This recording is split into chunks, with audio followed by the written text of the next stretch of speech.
जय हिंद साथियों, स्वागत है आपका समाधान स्टडी यूट्यूब चैनल में। तो आप सभी के लिए यह जो है सुपर 15 क्लास स्टार्ट हो चुकी है, जो साइंस स्पेशल क्लास होती है। तो देखिएगा, आप लोग जो है पूरा सेशन समझिएगा, सेशन को देखिएगा। इसमें हम लोग जो है महत्वपूर्ण 50 क्वेश्चन करते हैं और यह जो है सुपर फास्ट क्लास होती है। इसमें ओनली और ओनली आपके कंटेंट पर फोकस किया जाता है। तो चलिएगा सेशन स्टार्ट करते हैं। यह आपके लिए बहुत इंपॉर्टेंट हो रहा है, ठीक है। अगर आप लोग फर्स्ट टाइम आए हैं तो चैनल को सब्सक्राइब जरूर कर लीजिएगा। रेड अक्षर में सब्सक्राइब लिखा होगा और उसके जस्ट बाद एक बेल आइकॉन की घंटी होगी, उसे प्रेस करना मत भूलिएगा, ताकि आपको समय समय पर हमारी क्लासेस और हमारी अपडेट मिल सके।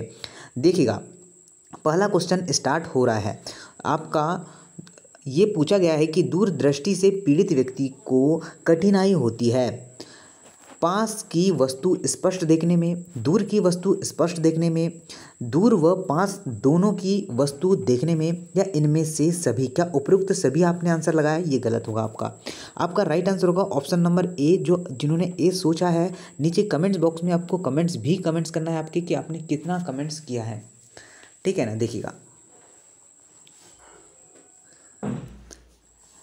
मैंने आपको बताया था कि दूर दृष्टि दोष के लिए दू में उत्तल लेंस लगता है और पास में कौन सा लगता है? आपका अवतल लेंस लगता है। अब दूर में दू, जैसे कि आप उच्चारण करते हैं तो दूर में ऊ का उच्चारण निकलता है, जिसे हम लोग क्या कहेंगे? उसे उत्तल लेंस कहेंगे। और फिर बाकी तो उसके अपोजिट क्या होता है? अवतल लेंस होता है। आगे चलते हैं। और जो डॉक्टर के पास होता है वह भी अवतल लेंस ही होता है। देखिए, निकट दृष्टि दोष दूर रहने के लिए निम्नलिखित में से कौन सा लेंस उपयोग में लाया जाता है? नरोत्तर मतलब कॉन्वेक्स, या फिर आपका सिलेंड्रिकल, या फिर इनमें से कोई भी नहीं। तो जिन्होंने क्या किया है, ऑप्शन नंबर फर्स्ट आपका बिल्कुल करेक्ट आंसर होगा, अगर आपने ऑप्शन नंबर ए चूज़ किया है तो। देखिए, आगे चलते हैं नेक्स्ट क्वेश्चन की ओर। अवतल लेंस प्रयुक्त होता है सुधार हेतु, ठीक है ना। अवतल लेंस प्रयुक्त होता है सुधार हेतु। दीर्घ दृष्टि दोष, मोतियाबिंद, निकट दृष्टि दोष, या फिर आपका क्या होगा? दूरदृष्टि। तो राइट आंसर होगा आपका ऑप्शन नंबर सी, निकट दृष्टि के लिए अवतल लेंस और उत्तल लेंस दोनों मैंने अभी आपको बताया है। मोतिया किस अंग का दोष है? ठीक है, क्या सॉरी गाइस, मोतिया नहीं, मायोपिया किस अंग का दोष होता है? कर्ण का, हृदय का, नेत्र का, या फिर आपका वृक्क का? तो ये पता है आपका मायोपिया ये जो होता है नेत्र लेंस का ही क्या होता है? दोष होता है।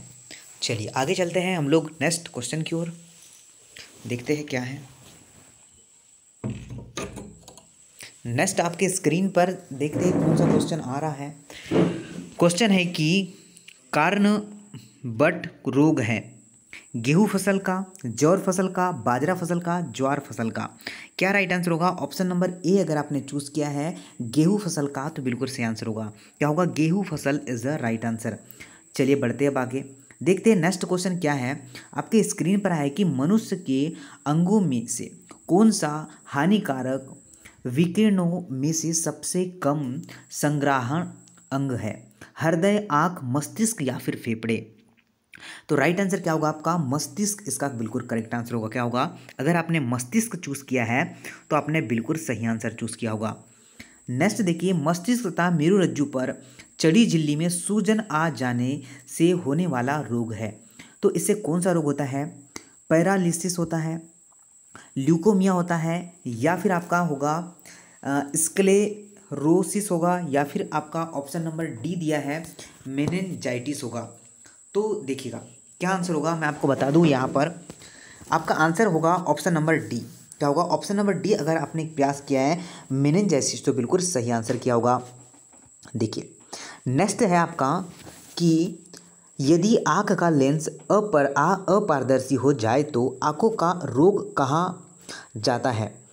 देखिएगा, दृष्टि वेम्स, या फिर निकट दृष्टि दोष, या फिर आपका ल्यूकोमा, मोतियाबिंद। तो आपका मोतियाबिंद इज राइट आंसर, ठीक है ना। ऑप्शन नंबर डी है।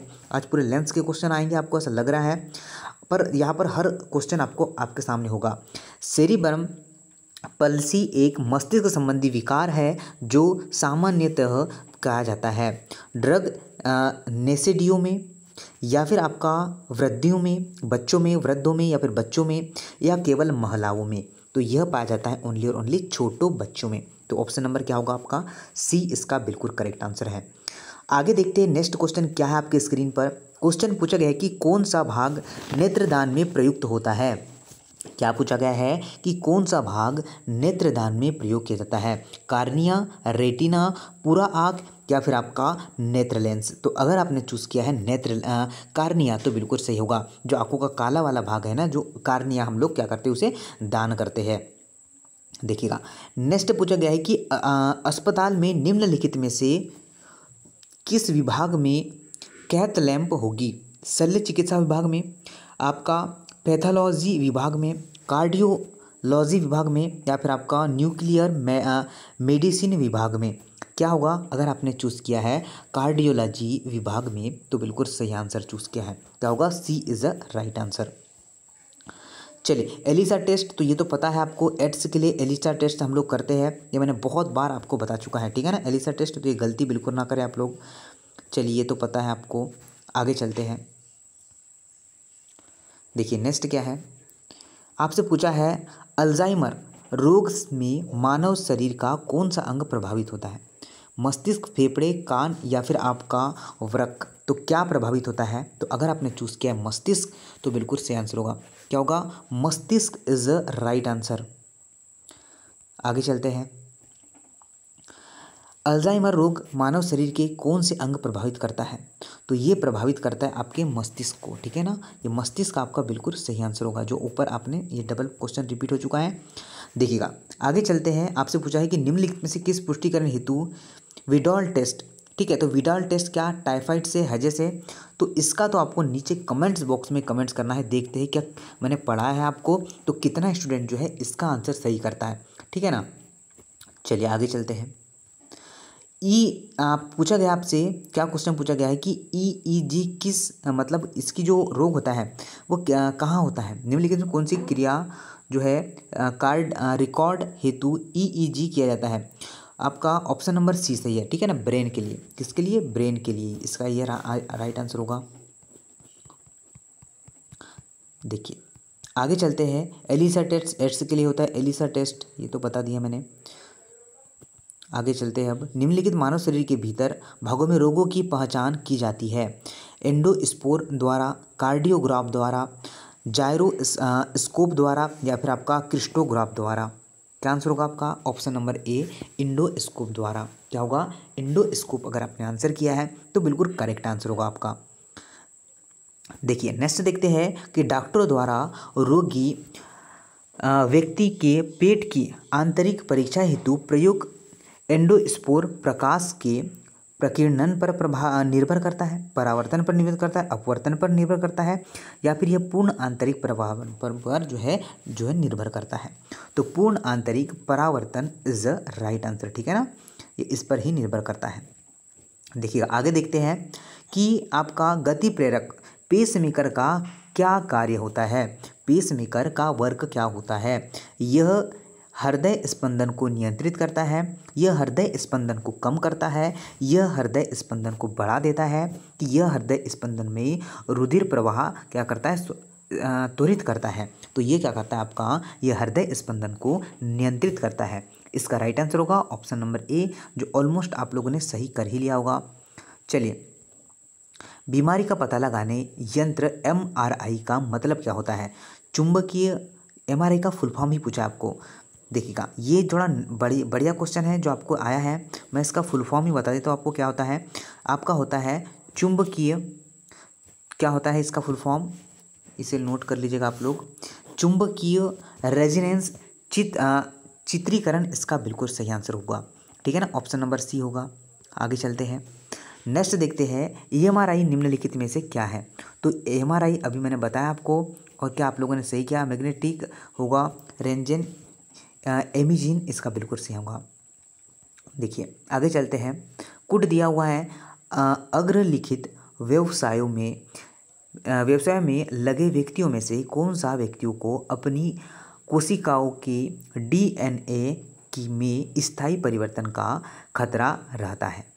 कार्बन 14 समस्थानिक का उपयोग करके अनुसंधान करने वाले, एक्सरे या फिर आपका तकनीकी सीएम कोयला खनन या फिर आपका रंग और आपका रंगसाज, ए होगा, बी होगा। इस तरीके से आपको यहाँ पर कुड दिया हुआ है, या चारों होगा। तो गाइस केवल और केवल एक्सरे तकनीक इसका बिल्कुल सही आंसर होगा। क्या होगा? एक्सरे तकनीक। अगर आपने आंसर किया है तो बिल्कुल सही आंसर आपने चूज किया है। मानव शरीर में संबंधित कथनों पर विचार करना है आपको। जहाँ पर कथन दिए हुए हैं तो यहाँ पर पित्ताशय अमाशय में अपनी अंतर्वृत्ति मोचित करती है। अग्नाशय वाहिनी आपका ग्रहणी में अपनी अंतर्वस्तुएं मोचित करती है। 1 2 3 क्या दोनों सही है? दोनों गलत है। तो केवल और केवल सेकंड आपका सही होगा, ठीक है ना। सेकंड आपका सही है, बाकी सब क्या है? रॉन्ग है। आगे देखते हैं। निम्न रोगों पर विचार करना है। दीप्थिरा, छोटी माता, चेचक। तो ये में आपका क्या सही होगा? उपरोक्त में से किन रोगों का भारत में उन्मूलन हो चुका है? तो भारत में उन्मूलन जो है केवल और केवल चेचक का हुआ है, बाकी जो है कम हुआ है बट जो है कम हुआ है, ठीक है ना। देखिए आगे चलते हैं। सूची मिलान करना है आपको। चलिए ये समझ नहीं आएगा आपको, ये देखिएगा, इसे समझते हैं। EEG दिया है, ECG दिया है, EOG दिया है और EMG दिया है। मैं आपको सही आंसर बताता हूँ कि क्या सही आंसर होगा। आपका EEG क्या होगा? मस्तिष्क संबंधित है। आपका जो है सेकेंड ECG जो होता है आपका हृदय से संबंधित होता है। सेकेंड जो आपका होगा कि EOG ये मांसपेशी से संबंधित होता है, और बाकी जो है आपका EMG यह आँख से संबंधित होता है। तो राइट आंसर आपका निकल के आएगा ऑप्शन नंबर फर्स्ट। आगे चलते हैं। नेक्स्ट है आपका, निम्नलिखित में से कौन सी कला परिवर्धनशील भ्रूण की शुष्कन से रक्षा करती है? फर्स्ट है आपका एलेंटाइस, सेकेंड है आपका एनियन, थर्ड है आपका कोरियन, और सेकेंड है आपका एक्सेक। तो राइट आंसर क्या होगा? आपका एनियन इज द राइट आंसर, ठीक है ना। क्या होगा? B is the right answer.